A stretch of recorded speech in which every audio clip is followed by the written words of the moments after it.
الحمدللہ رب العالمین الصلاة والسلام علی سید الانبیاء والمرسلین وعلی آلہ وصحبہ اجمعین اما بعد اعوذ باللہ من الشیطان الرجیم بسم اللہ الرحمن الرحیم الحمدللہ تعالی کہ رب ذوالجلال کے احسان و کرم سے سبق شروع ہوگا آپ کا سورہ مومن کی 27 نمبر آیت شریفہ سے آگے۔ اعوذ باللہ من الشیطان الرجیم بسم اللہ الرحمن الرحیم وقال رجل مؤمن من آل فرعون یکتم ایمانہ اتقتلون رجلا ان یقول ربی اللہ وقد جاءکم بالبینات من ربکم وَإِن يَكُ كَاذِبًا فَعَلَيْهِ كَذِبُهُ وَإِن يَكُ صَادِقًا يُصِبْكُم بَعْضُ الَّذِي يَعِدُكُمْ إِنَّ اللَّهَ لَا يَهْدِي مَنْ هُوَ مُسْرِفٌ كَذَّابٌ۔ وَقَالَ رَجُلٌ کہا ایک شخص نے، ایک آدمی نے، مؤمن جو صاحب ایمان تھا، موسیٰ کلیم اللہ پر وہ ایمان لا چکا تھا، رب کائنات کی توحید کا قائل، سیدنا موسیٰ کلیم اللہ کی رسالت پر یقین رکھنے والا، من آل فرعون مگر وہ تھا فرعون کی آل سے، یعنی فرعونیوں میں سے تھا، بنی اسرائیل نہیں تھا۔ بنی اسرائیل تو عمومی طور پر، بنی اسرائیل کے سارے افراد عمومی طور پر موسیٰ کلیم اللہ پر ایمان لے آئے تھے، وہ آپ کے ہم قوم تھے۔ قبطی جو فرعون کے ماننے والے تھے، جس کو آل فرعون کہا گیا، وہ ایمان لے کے نہیں آئے تھے۔ یہ بندہ من آل فرعون، یہ فرعون کے قبیلے، اس کے کنبے سے، یعنی قبطی تھا، اس کے کنبے سے تعلق رکھنے والا تھا۔ یکتمو ایمانہ، وہ اب تک اپنے ایمان کو چھپا رہا تھا، یعنی میں ترجمہ نہیں بیان نہیں کر رہا، مفہوم بتا رہا ہوں آپ کو۔ وہ اپنے ایمان کو چھپا رہا تھا، لوگوں کے سامنے اپنے ایمان کا اظہار نہیں کر رہا تھا۔ اس سے کیا کہا؟ اتقتلون رجلا ان یقول ربی اللہ، کیا تم اس آدمی کو قتل کر دینا چاہتے ہو کہ جو یہ کہتا ہے کہ میرا رب اللہ ہے؟ معاذ اللہ تعالیٰ سماذ اللہ تعالیٰ، تم اس کو جرم سمجھتے ہو؟ تم اس کو اس کی غلطی سمجھتے ہو؟ جیسا کہ آپ قبل ازیں پڑھ چکے ہیں کہ فرعون لعین نے موجودہ سیاست کی طرح سیاسی چال چلتے ہوئے اپنی قوم کو یہ کہا تھا، اگر موسیٰ کو قتل نہ کیا جائے گا یہ تمہارا دین بگاڑ کے رکھ دے گا، زمین میں فتنہ فساد پھیلا دے گا۔ اسے اپنی حکومت کو خطرہ تھا کہ اگر میں موسیٰ کو معاذ اللہ تعالیٰ اسی طرح چھوڑ دوں گا، شہید نہ کروں گا، پھر کیا ہوگا؟ میری بادشاہت کو خطرہ لاحق ہو جائے گا۔ وہ جن لوگوں کو میں نے حقیر اور ذلیل سمجھ رکھا ہے، جن سے میں اپنے گھر کے کام کاج لیتا ہوں، میں ہی نہیں میری ساری قوم، جن لوگوں کو نوکر بنا کے رکھے ہوئے ہیں، وہ اٹھ کے کھڑے ہو جائیں گے، ان کے مقابلہ میں آ جائیں گے، اور اس طرح اس چیز کو وہ کہتا تھا فساد ہو جائے گا، یہ لوگ مقابلے میں کھڑے ہو جائیں گے۔ گویا ظلم، تشدد، نہایت ہی بربریت کے ساتھ جو پھر وہ کیا کرتا تھا کہ جو بھی کوئی آنکھ اٹھاتا اس کی آنکھ نکال دی جاتی، زبان سے کوئی گفتگو کرتا زبان کاٹ دی جاتی، سر اڑا دیا جاتا۔ کسی کی جرت نہیں تھی فرعون کے سامنے گفتگو کرنے کی، جرت نہیں تھی، مگر وہ ایمان والا جو آج تک آپ ایمان کو چھپائے ہوئے تھا، جب اس سے یہ کہا کہ تم اس کو قتل کرنا چاہتے ہو جو میرا رب اللہ تعالیٰ کہتا ہے میرا رب اللہ ہے، یہ اس کا جرم ہے کوئی، اس بنا پہ قتل کرنا چاہتے ہو؟ فرعون کو یہی خطرہ تھا نا کہ لوگ اگر مجھے رب نہیں مانیں گے، کسی اور کو رب مانیں گے تو میری تو سلطنت تباہ ہو گئی، میری تو عزت ہی اس میں ہے کہ لوگ مجھے رب مانتے ہیں۔ وہ فرمانے لگے کہ وَقَدْ جَاءَكُمْ بِالْبَيِّنَاتِ مِن رَبِّكُمْ، یہ دعویٰ ایسے ہی وہ نہیں کر رہا، یعنی موسیٰ کلیم اللہ، یہ شخص جو آل فرعون سے ایمان والا تھا، وہ فرمانے لگے موسیٰ ایسے ہی دعویٰ نہیں کر رہے ہیں، وہ تمہارے پاس اللہ کی جانب سے دلائل لے کے آئے ہیں۔ وَقَدْ جَاءَكُمْ بِالْبَيِّنَاتِ، وہ تمہارے پاس تشریف لائے ہیں، دلائل لے کر آئے ہیں، فرعون کی طرف سے نہیں، مِن رَبِّكُمْ، اس کی جانب سے جو تمہارا رب ہے، اصل میں اس کی جانب سے آئے ہیں۔ سبحان اللہ تعالیٰ وبحمدہ، کتنے ایک آسن ترین پیرائے میں فرعون کی ربوبیت کا انکار کر دیا، اور حضرت سیدنا موسیٰ کلیم اللہ کی سچائی کا اعلان کر دیا کہ رب تو وہ ہے جس سے موسیٰ کو بھیجا ہے، جو دلائل لے کے آئے ہیں، تمہارا بھی رب وہی ہے، میرا بھی رب وہی ہے، اس لیے فرمایا وَقَدْ جَاءَكُمْ بِالْبَيِّنَاتِ مِنْ رَبِّكُمْ، وہ تمہارے رب کی جانب سے دلائل لے کے آیا ہے۔ فرعون تو رب نہیں ہے، یہ تمہارے اندر بیٹھا ہے نا، یہ فرعون کی جانب سے تو نہیں آئے ہیں، یہ رب کائنات کی جانب سے تشریف لائے ہیں۔ اور اب ان کو سمجھانے کے لیے تھوڑا سا پیٹرن چینج کر رہے ہیں، تبدیل کر رہے ہیں، فرما رہے ہیں وَإِن يَكُ كَاذِبًا فَعَلَيْهِ كَاذِبُهُ، اگر وہ جھوٹا ہے تو اس کے جھوٹ کا وبال تو اسی پر ہوگا، تمہیں کاہے کی فکر ہے۔ اللہ تعالیٰ سے معافی مانگتا ہوں کہ میں آپ کو یہ بات سمجھانے کے لیے بتا رہا ہوں، آپ جانتے ہیں جھوٹے پر کیا ہوتا ہے، یہ آپ جانتے ہیں۔ یہاں بات اللہ کے نبی کو رہی ہے، اس لیے میں وہ جملے نہیں کہہ سکتا۔ وہ کہنے لگا اگر وہ جھوٹا ہوگا تو اس کے جھوٹ کا وبال اس پر ہوگا، تمہارا کیا بگڑے گا؟ اور رب کائنات جل مجد الکریم جھوٹے کو تو کبھی بھی کامیاب نہیں ہونے دیتا، جھوٹا تو ناکام ہوتا ہے، جھوٹا تو ذلیل ہو جایا کرتا ہے۔ وَإِن يَكُ صَادِقًا، اگر وہ سچا ہے جیسا کہ حقیقت ہے، وہ ہیں ہی سچے، وہ اپنے رب کی جانب سے، تمہارے رب کی جانب سے، میرے رب کی جانب سے دلائل لے کے آئے ہیں، وہ ہیں ہی سچے، تو پھر کیا ہوگا؟ یُصِیبُکُم بَعْضُ الَّذِی یَعِدُکُم، تو تمہیں وہ عذاب پہنچ جائے گا جس عذاب کو تم کو وعدہ دے رہے ہیں، جو کہہ رہے ہیں نا کہ تم برباد ہو جاؤ گے، تباہ ہو جاؤ گے۔ آپ نے فرمایا تھا فرعون تو برباد ہو جائے گا، تباہ ہو جائے گا، حضرت موسیٰ کلیم اللہ نے فرعون کو فرمایا تھا۔ اور کہنے لگا جو یہ فرما رہے ہیں نا وہ ہو جائے گا۔ پھر فرمانے لگے کہ ان اللہ لا یہدی من ہوا مسرف کذاب، ان اللہ بے شک اللہ تعالی لا یہدی ہدایت نہیں عطا فرماتا، کس کو؟ من ہوا مسرف، جو حد سے تجاوز کر جانے والا ہے، حد سے آگے بڑھ جانا، وہ جس طرح اوور فلو ہو جانا کسی شے کا، اپنی چھت سے بھی آگے بڑھ جانا، حد سے تجاوز، بندہ ہو کر رب بن بیٹھے۔ حد سے بڑھنا ہے کہ نہیں ہے؟ وہ بندہ، اس کی حیثیت تو بندگی کی ہے، وہ اپنے آپ کو الہ بنائے بیٹھا ہے، حد سے بہت بڑھ گیا۔ گویا فرعون کی تردید کر رہے ہیں کہ اس بدبخت کو ہدایت نہیں آئے گی۔ ان اللہ لا یہدی، بے شک اللہ تعالیٰ ہدایت نہیں دیتا لوگوں، من ہوا مسرفن، جو حد سے بڑھ جانے والا ہے، جو لائق بندگی تھا اپنے آپ کو الہ کہلوا رہا ہے، حد سے بڑھ گیا، اس کو اللہ ہدایت نہیں دے گا۔ کذاب ہے بھی بڑا جھوٹا بکواسی، اس کو اللہ تعالیٰ جل وعلا کبھی بھی ہدایت نہیں دے گا۔ اے لوگو، فرعون تو ہدایت نہیں پائے گا، تم تو گمراہ نہ بنو، تم تو مان جاؤ، وہ تو مسرف بھی ہے اور کذاب بھی ہے۔ کہتا ہے میں رب ہوں، حالانکہ رب تو نہیں ہے، کہتا ہے الہ ہوں، حالانکہ الہ تو نہیں ہے، کہتا ہے میں معبود ہوں، حالانکہ معبود تو نہیں ہے۔ یہ حد سے بڑا ہوا ہے، یعنی جھوٹ بھی وہ بول رہا ہے جو جھوٹ بھی حد سے بڑا ہوا جھوٹ ہے۔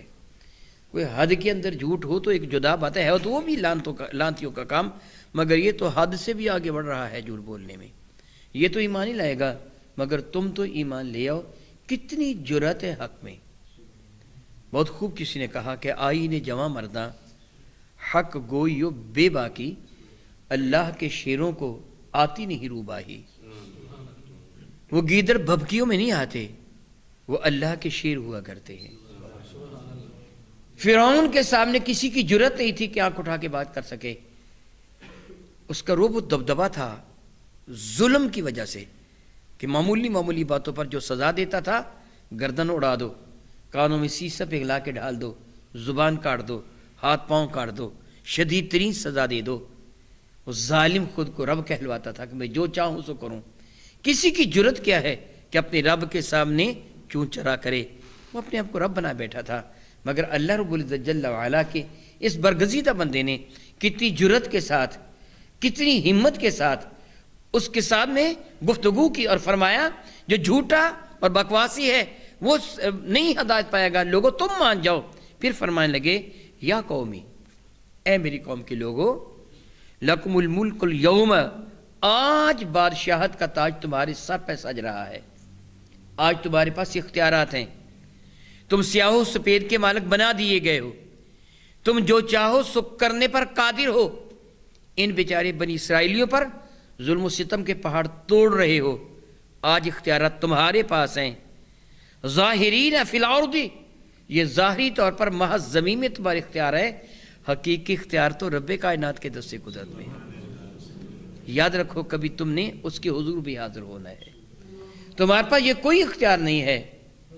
اللہ اکبر، اللہ اکبر۔ انسان اس بات کو اگر جان لینا تو بہت سارے گناہوں سے بچ جاتا ہے۔ میرے اور آپ کے کریم آقا رسول عربی شفیع معظم رحمت عالم صلی اللہ علیہ وسلم نے شخص کو دیکھا تھا، وہ اپنے غلام کو مار رہا تھا، سزا دے رہا تھا۔ میرے کریم نے ڈانٹ کے فرمایا اتنی سزا دے جتنی تو خود برداشت کر سکتا ہے، یاد رکھ اس کے بارے میں تو اسے سوال کیا جائے گا جو تو ظلم کر رہا ہے۔ صحابی تھے نا، کوئی عام شخص تو نہیں تھا، لرز اٹھے میرے آقا کی بات سن کے اور نہایت عاجزی کے ساتھ عرض کیا، یا رسول اللہ اس کا مداوع کیسے ہوگا؟ میرے کریم نے فرمایا اس کو اللہ کے نام پر آزاد کر دے، یہ اس کا مداوع ہوگا۔ حضرت سیدنا سلیمان علیہ نبینا علیہ السلام کی خدمت میں جب وہ ہدہد کو پیش کیا گیا تھا تو اب غصے میں تھے کہ وہ بغیر اجازت کے غائب تھا، اور مینجمنٹ کے اصول ہوتے ہیں کہ جو ضابطے کی خلاف ورزی کرتا ہے اس کو سزا نہ دی جائے تو سارے کا سارا معاملہ بگڑ جاتا ہے۔ اصول توڑنے والے کو سزا دینی چاہیے، بغیر پوچھے حدود کیوں گیا تھا؟ اسے چاہیے تھا سلیمان علیہ السلام سے اجازت لیتا، بغیر اجازت کے وہ گیا تھا، تو اب غصے میں تھے۔ وہ آپ کے سامنے اس حال میں حاضر ہوا کہ اس کی چونچ زمین پہ رگڑ کھا رہی تھی اور اس کے پر بھی ڈھلک کر زمین کے ساتھ لگے ہوئے تھے، اور وہ نہایت عاجزی کے ساتھ ساتھ جو آگے بڑھ رہا تھا۔ حضرت سلیمان علیہ السلام اس کو گردن سے پکڑ کر کھینچا، یعنی سر سے پکڑ کر اپنی جانب کھینچا۔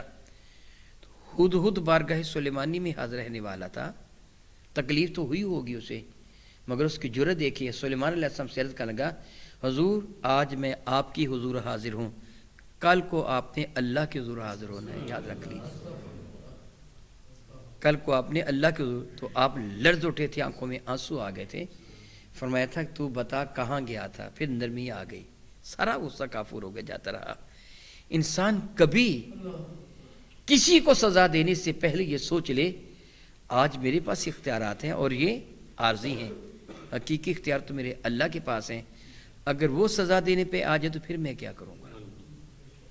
میرے کریم علیہ السلام کے ارشاد گرامی قدر کا مفہوم بنتا ہے، جو دنیا میں کسی کو معاف کرتا ہے قیامت کے دن رب کائنات اس کو معاف فرما دے گا۔ بہرحال میں کہہ رہا تھا وہ اللہ کے برگزیدہ بندے عموماً آل فرعون فرمانے لگے، یا قومی لکم الملک اليوم ملک اليوم ظاہرین فی الارض، اے میری قوم آج ظاہری طور پر اختیارات تمہارے ہاتھ میں ہیں زمین کے اندر، تو فمن ینصرنا من بعث اللہ ان جاءنا، بتاؤ جب تم پر اللہ کا عذاب آئے گا تو پھر تم کو کون بچائے گا؟ پھر یہ تمہاری اختیارات کام آ جائیں گے؟ کیا کوئی حکم دے دے گا اس عذاب کو کہ بس تو نہ آ؟ روک دے گا کوئی تمہارا حکم اس عذاب کو؟ تمہاری فوج، تمہاری سپاہ، یہ تمہارا جتھا، یہ تمہارے سارے کے سارے ہتھیار اللہ کے عذاب کو روک سکتے ہیں؟ قال، اس نے فرمایا، فرعون بولا، ما اریکم الا ما ارا وما اہدیکم الا سبیل الرشاد۔ فرعون کہنے لگا، ما اریکم، میں تمہیں مشورہ وہی دیتا ہوں، میں رائے وہی دیتا ہوں، الا ما ارا، جو مجھے نظر آتا ہے۔ سبحان اللہ تعالی و بحمدہ، حق کے مقابلہ میں اب یہ بھیگی بلی بن گیا۔ سبحان اللہ تعالی و بحمدہ۔ دراصل رب کائنات جل وعلا خود امداد فرماتا ہے حق کہنے والوں کی۔ میرے اور آپ کے کریم آقا رسول عربی شفیع معظم رحمت کے ارشاد گرامی قدر ہے، بہترین جہاد جابر سلطان کے سامنے کلمہ حق کہنا ہوتا ہے۔ اس نے جابر سلطان کے سامنے کلمہ حق کہا تھا، روب و دبدبا تھا، رب کائنات جل وعلا کی جانب سے نصرت تھی، امداد تھی، اس لیے فرعون بھیگی بلی بن کے کہنے لگا، دراصل بات یہ ہے کہ جو مجھے نظر آتا ہے میں تو وہی رائے دوں گا نا، مجھے تو یہی نظر آتا ہے کہ موسیٰ تمہارے دین کو بگاڑ دے گا، زمین میں فساد پھیلائے گا اگر اس کو قتل نہ کیا، تو ما اریکم الا ما ارا، میں تو تمہیں وہی مشورہ دیتا ہوں جو مجھے نظر آتا ہے، وما اہدیکم الا سبیل الرشاد، میں تو تمہیں وہی راستہ بتاتا ہوں جو صحیح راستہ ہے۔ عقل کا اندھا غلط راستے کو صحیح راستہ کہہ رہا ہے۔ حضرت سیدنا علی المرتضیٰ کرم اللہ تعالی وجہ الکریم سے مروی ہے، صاحب تفسیر مظہری نے اپنے حاشیے میں تحریر کیا کہ ایک دن کا ذکر ہے سیدنا علی المرتضیٰ کرم کا اپنے زمانہ خلافت میں کوفہ کے اندر تشریف فرما تھے، منبر شیفہ پہ جلوہ فرماتے، لوگوں سے فرمانے لگے مجھے بتاؤ رسول اللہ کے صحابہ میں سب سے زیادہ بہادر کون تھا؟ سامعین کہنے لگے آپ جانتے ہیں، اللہ اور اس کے رسول جانتے ہیں۔ فرمانے لگے مجھے اچھی طرح یاد ہے، دراصل میرے کریم آقا نے جب اعلان نبوت فرمایا تھا تو سیدنا علی مرزا کی عمر مبارکہ 10 سال سے کم تھی۔ حضرت سیدنا صدیق اکبر رضی اللہ تعالیٰ میرے کریم آقا سے 2 سال اور چند ماہ عمر میں چھوٹے ہیں، گویا ان کی عمر مبارکہ تقریباً 38 سال کے قریب تھی سیدنا صدیق اکبر کی۔ سیدنا علی مرزا فرمانے لگے میں کم سن تھا، چھوٹی عمر کا تھا، رسول محترم رحمت عالم صلی اللہ علیہ وسلم حرم مکہ کے اندر صحن حرم میں آنگن میں تشریف فرما تھے، ایک خبیث بدبخت نے میرے کریم آقا رسول ربی شفیع معظم کے سر انور کو پکڑا اور نیچے کی طرف دبایا اور بکواس کرنے لگا تو ہے جو ہمارے خداؤں کی مخالفت کرتا ہے، اور دوسرے نے حضور کو بڑے برے طریقے سے کھینچا۔ حضرت عروہ بن زبیر سے مروی ہے، اسی طرح حضرت عمر ابن العاص، اسی طرح عبداللہ بن عاص سے مروی ہے۔ امام بخاری نے حضرت عمر بن العاص کے حوالہ سے نقل کیا کہ اہل مکہ نے میرے کریم آقا رسول اللہ شفیع معظم رحمت پہ حملہ کیا، اور جس کا چیز حسینہ علی مذہبی فرما رہے تھے، حملہ کیا۔ عقبہ بن ابی معیط بڑا خبیث انسان تھا، اس نے ایک کپڑا میرے کریم آقا کی گردن میں لپیٹا اور اس کو بل دینا شروع کیا، اتنا بل دیا کہ حضور کی آنکھیں سرخ ہو گئیں۔ دوسروں نے میرے نبی کریم کو پکڑ لیا، زمین پہ گرا دیا۔ حضرت علی فرماتے اس وقت کوئی بھی آگے نہ بڑھا تھا، جرت ابو بکر نے کی تھی، آگے بڑھ کر اس سے دھکا دیا تھا، دور ہٹایا تھا، اور یہی آیات مبارکہ تلاوت فرمائی تھی اتقتلون رجلا ان یقول ربی اللہ وقد جاءکم بالبینات من ربکم، تم اس آدمی کو قتل کرنا چاہتے ہو جو یہ کہتا ہے میرا رب اللہ تعالی ہے، پھر اللہ تعالیٰ کی جانب سے کھلم کھلا دلائل بھی لے کے آیا ہے، تم اسے شہید کرنا چاہتے ہو۔ بدبختوں نے میرے کریم آقا کو تو چھوڑ دیا تھا اور حضرت صدیق اکبر پہ حملہ کر دیا تھا۔ بعض کتابوں میں لکھا ہے، میں نے یہ واقعہ طب نبی کے اندر بھی لکھا ہے، راہبر زندگی کے اندر، صدیق اکبر رضی اللہ تعالیٰ کو اتنا مارا تھا کہ آپ بے ہوش ہو گئے تھے۔ آپ کے ناک منہ سے خون جاری تھا، مبارک چہرہ سوجا ہوا تھا، آنکھیں بھی نکل رہی تھی۔ آپ کے قبیلے والے آپ کو اٹھا کے گھر لے گئے۔ آپ کے قبیلے والوں نے اعلان کر دیا اگر اس حادثہ میں ابو بکر فوت ہو گئے تو ہم بدلہ کے طور پر عقبہ بن ابی معیط کو قتل کر دیں گے۔ یہی خبیث سب سے زیادہ شرارت کرنے والا تھا۔ پورے مکہ مکرمہ میں ایک عجب قسم کا ماحول بن گیا تھا کہ اگر ابو بکر فوت ہو گئے پھر نتیجتاً 2 بڑے بڑے خاندان آپس میں ٹکرا جائیں گے، ایک طرف ابو بکر کا خاندان ہوگا اور دوسرے عقبہ بن ابی معیط کا، پھر چھوٹے چھوٹے جو قبائل ہیں ان کو بھی جنگ میں شامل ہونا ہوگا، اور پھر مکہ مکرمہ کے گلی کوچہ بازار لاشوں سے اٹ جائیں گے، خون کی ندیاں بہہ جائیں گی، نہ جانے کتنے بچے یتیم ہو جائیں گے، کتنی مائیں اپنی اولاد کو کھو بیٹھیں گی، اور کتنی خواتین بیوہ ہو جائیں گی، نہیں معلوم۔ جہاں کہیں بھی 4 بندے کھڑے ہیں، اسی موضوع پہ گفتگو ہو رہی تھی، ابو بکر بچ جائے معلوم نہیں، حالت بہت غیر ہے۔ صبح سے لے کے شام تک آپ بے ہوش رہے، اٹھا کے گھر لائے گئے تھے، اور آپ کے خاندان کے افراد جو ایمان نہ لائے تھے صدیق اکبر کی چار پہ کے گردہ گرد جمع تھے، اور ڈرتے تھے کب آخری ہچکی آ جائے، ہتھیار تیار تھے۔ لڑائی معاذ اللہ تعالیٰ سماذ اللہ تعالیٰ آتش حرب، لڑائی کی آگ بھڑکنے ہی والی تھی، ہتھیار تیار کر کے رکھے ہوئے تھے کہ یہ آخری ہچکی لے گا ہم حملہ کر دیں گے عقبہ بن ابی معیط پر، اور مد مقابل میں نے بھی اپنے قبیلے کو تیار کر رکھا تھا کہ مقابلہ کرنا ہے۔ شام ہوئی تو سیدنا صدیق اکبر کو تھوڑا سا ہوش آیا. سب سے پہلے جو بات کی وہ یہ تھی میرے نبی کا حال کیا ہے. ان بدبختوں نے میرے کریم آقا کی شان میں گستاخی تو نہیں کی. قبیلے کے افراد تو ابھی تک کافر تھے, گردا گرد جمع تھے, غصہ میں آ گئے, کہنے لگے اسی کی وجہ سے تم پر یہ مصیبت اٹھی ہے, اور ہوش میں آنے کے بعد اسی کا نام لیتے ہیں. فرمانے لگے مجھے بتاؤ میرے کریم آقا کا حال کیا ہے. ان خبیث لوگوں نے ان کی شان میں کوئی گستاخی تو نہیں کی, ان کی خیریت ہے, ٹھیک ہے وہ. قبیلے کے افراد غصہ میں آ کے ان کی والدہ کو یہ کہہ کے اٹھ کے چلے گئے, اللہ کی قسم اب اگر یہ مر بھی گیا تو ہم اس کی حمایت نہیں کریں گے. یہ آج بھی پھر بھی ان کا نام لیتے ہیں. البتہ بعض ہوا خواہوں نے ماں کو یہ مشورہ دیا, حضرت صدیق اکبر کی والدہ کو, ام ابو بکر کو یہ مشورہ دیا, حریصہ پتلا دلیا, سادہ سے لفظوں میں یوں کہیے, وہ پکا کر اپنے بیٹے کو دے. جو کا دلیا, تلبینہ یا حریصہ جس میں تھوڑا سا گوشت بھی ڈال لیا جائے, وہ پکا کر اپنے بیٹے کو دے. صبح سے لے کے اب تک یہ بے ہوش تھا, چوٹیں بڑی آئی ہیں, چہرہ سوجا ہوا ہے, سارا جسم دردوں سے بھرا ہوا ہے. اس کو وہ گرم گرم دے دے, شاید اسے کو سکون ہو جائے.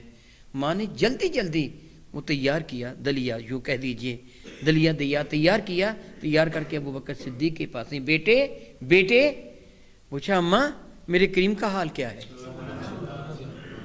بیٹے یہ تھوڑا سا دلیا یہ پی لے تجھے سکون ہو جائے. فرمان کہ اماں اللہ کی قسم میں اس وقت تک نہ کوئی کھاؤں گا نہ پیوں گا جب تک مجھے میرے نبی کا پتہ نہیں چل جاتا, میں نہیں کھاؤں گا. ماں جانتی تھی جو کہتے ہیں وہ سچ کہتے ہیں, اب نہیں کھائیں گے. پریشان ہوگی, ممتا کی ماری کہنے لگی مجھے کیا پتا تیرے آقا کا کیا حال ہے. فرمایا کہ ام جمیل کے پاس چلے جاؤ. ام جمیل سیدنا فاروق اعظم کی ہمشیرہ, حضرت سیدنا سعید بن زید کی زوجہ محترمہ. سعید بن زید حضرت سیدنا فاروق اعظم کے بہنوئی تھے, اور ام جمیل حضرت فاروق اعظم کی ہمشیرہ, ان کی بیوی. اس کے پاس جاؤ. یہ ایمان لا چکی تھی, لیکن آج تک ایمان انہوں نے بھی اپنا چھپا رکھا تھا, جس طرح سارے کے سارے جانتے ہیں کہ انہوں نے ایمان چھپایا تھا. سیدنا فاروق اعظم کے ایمان تک ان کا ایمان چھپا رہا, کسی کو بتاتی نہ تھیں.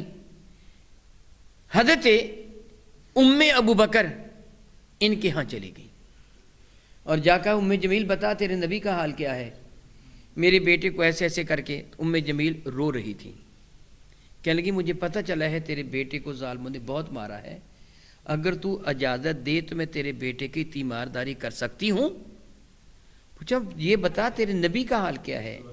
کہنے لگی مجھے کیا پتا, چھپا رہی تھی اپنے ایمان کو. اجازت دے میں تیرے بیٹے کی تیمارداری کر لوں. کہا کہ اجازت ہے.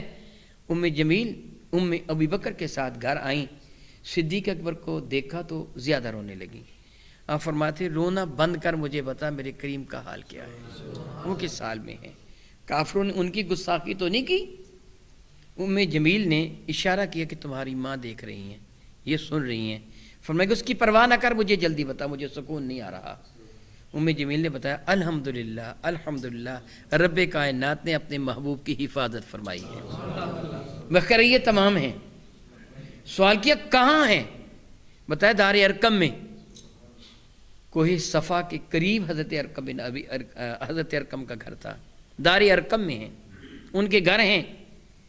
سیدنا صدیق اکبر فرمانے کہ اماں مجھے سہارا دے کے اٹھاؤ, میں ان کی خدمت میں جانا چاہتا ہوں.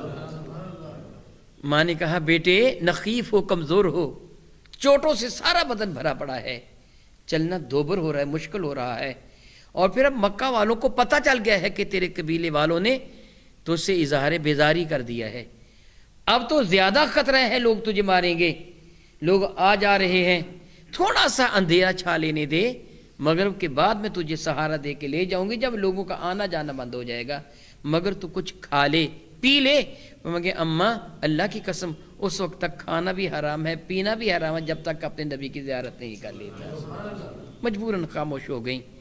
اور جب کچھ اندھیرا چھایا تو ام ابی بکر اور ام جمیل ان دونوں نے صدیق اکبر کو سہارا دیا اور حضرت ارقم رضی اللہ تعالیٰ کے گھر تک آ گئے. دروازہ کھٹکھٹایا, صحابہ نے دروازہ کھولا تو صدیق اکبر تھے. میرے کریم آقا اٹھے, آگے بڑھ کر اپنے محبوب غلام کو اپنی آغوش محبت میں لے لیا. میرے نبی بھی رو رہے تھے, اور صحابہ بھی رو رہے تھے صدیق اکبر کی حالت کو دیکھ کر۔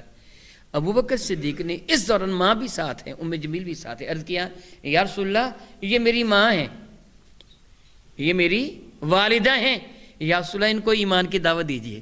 سبحان اللہ تعالی و بحمدہ، سبحان اللہ و بحمدہ۔ اپنی مصیبت کا کوئی خیال نہیں ہے، اپنی دردوں کا کوئی احساس نہیں ہے۔ یا رسول اللہ یہ میری ماں ہے، ان کو ایمان کی دعوت دیجیے۔ میرے اور آپ کے کریم آ کر ان کو ایمان کی دعوت دی۔ ماحول ایسا بنا ہوا تھا، حضرت ابو بکر صدیق کی والدہ محترمہ ام رومان اسی وقت کلمہ طیبہ پڑھ کے مسلمان ہو گئی۔ ام ابو بکر اسی وقت، ام رومان نے ام ابو بکر اسی وقت کلمہ طیبہ پڑھ کے مسلمان ہو گئی تھی۔ میں نے ابتدا میں بتایا کہ سیدنا صدیق اکبر کے بارے میں حضرت علی المرتضیٰ کی کلمات مقدسہ تھے۔ فرمائیں گے اس وقت ابو بکر نے لوگوں کو دھکے دے کے پیچھے ہٹایا تھا۔ کتنا بہادر تھا ابو بکر، یہ کہہ کر آپ نے اپنی چادر مبارکہ آگے کی، اتنے روئے کہ آپ کی ریش مبارکہ آنسوں سے تر ہو گئی۔